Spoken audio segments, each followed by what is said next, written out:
did you feel that yourself or some of the other residents in the shelter, uh, do you think that there was some fear of them that if they were to let the staff know that they were going to go back with their former husbands or boyfriends, that they may somehow face repercussions from the staff at the shelter for wanting to do that? Oh, most definitely.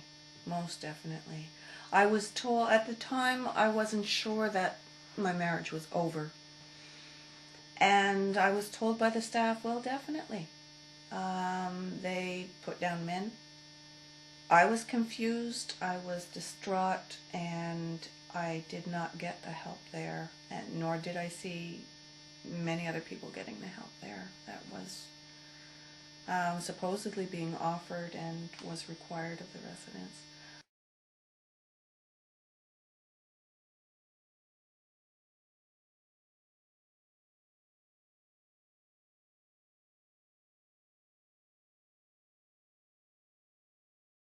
Well, they said I shouldn't go back together with him. I shouldn't get back together with him. I should dissolve the marriage and don't even give it another thought of don't even give a thought of reconciliation, that would be impossible because men are,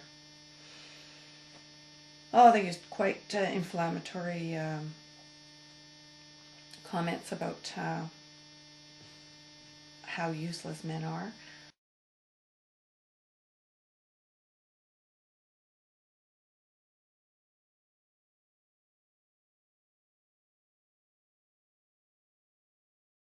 Did you Mm-hmm. or any of the residents, to your, to your perception, feel that they may ever be kind of kicked out of the shelter or forced to leave if shelter staff believe that they eventually were going to go back with their former partners?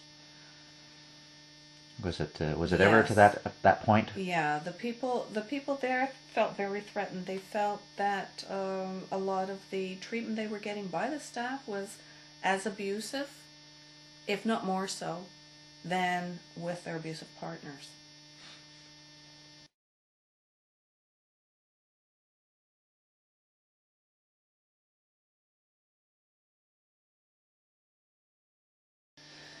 Do you feel that any of the advice that you were given by staff, the staff members, was well balanced or morally and ethically correct? No, not at all.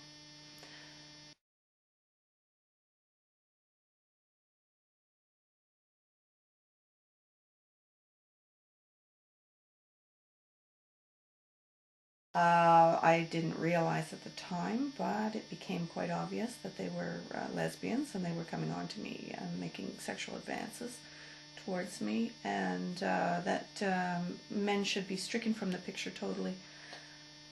And they wanted to be playmates, type of thing. So I just thought, excuse me, I'm not interested in that at all whatsoever.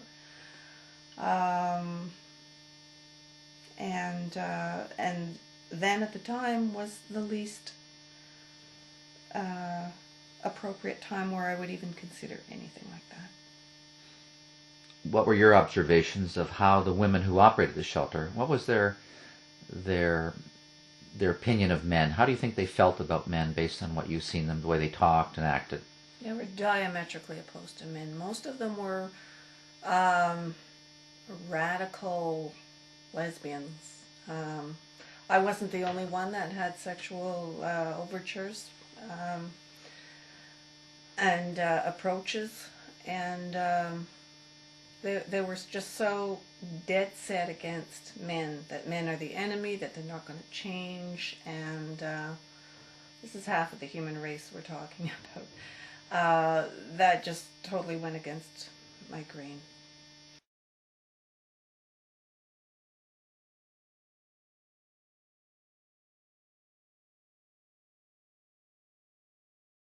I was coerced into calling the Denise House, or calling the Durham Children's Aid Society. I told them I didn't want to do that. That CAS only take your children away and they don't help.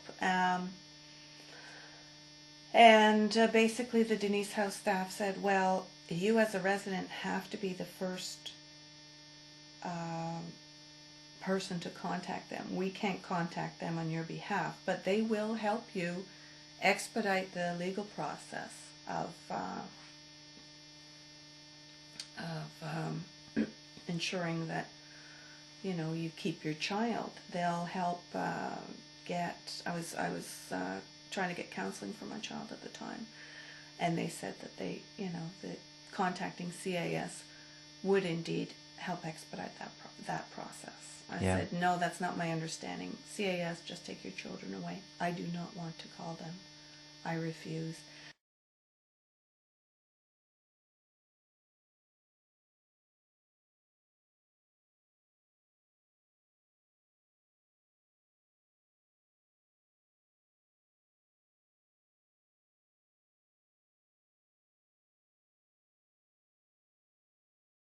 They said, well, you must, or you're out of here. They dialed the number and put the phone in my hand. I said I was at the Denise House. I was instructed to call them. That the Denise House staff said that CAS would help expedite a process of getting my child some counseling as he had been exposed to violence. And CAS said, no, we don't do that.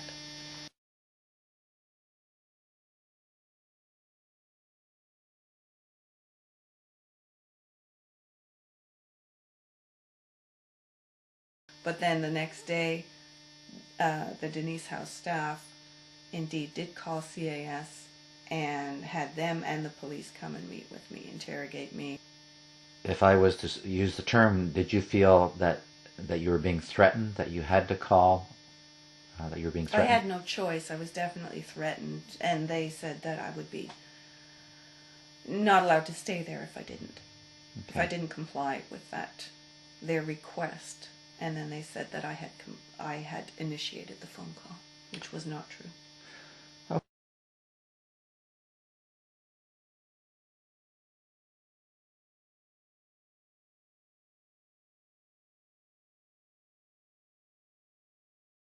While you're in the shelter, did you observe or hear any abusive language, swearing um, by the residents and or the staff?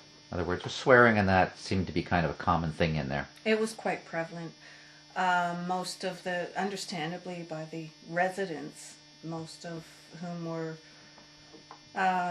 quite distressed, distressed at having to be in a shelter, being treated abusively in a shelter by those who are supposed to be helping. It's the fact that I think that most of the people that work there have been abused. So basically that should give them some sense of empathy, but if their only paradigm of power and control is abuse, then when they're put in a position of power and control, then they are the abusers. And that's what I found was the case there.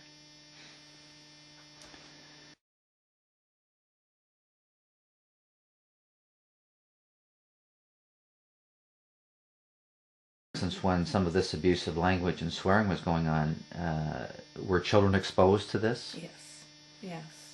Children were there, in and out all the time.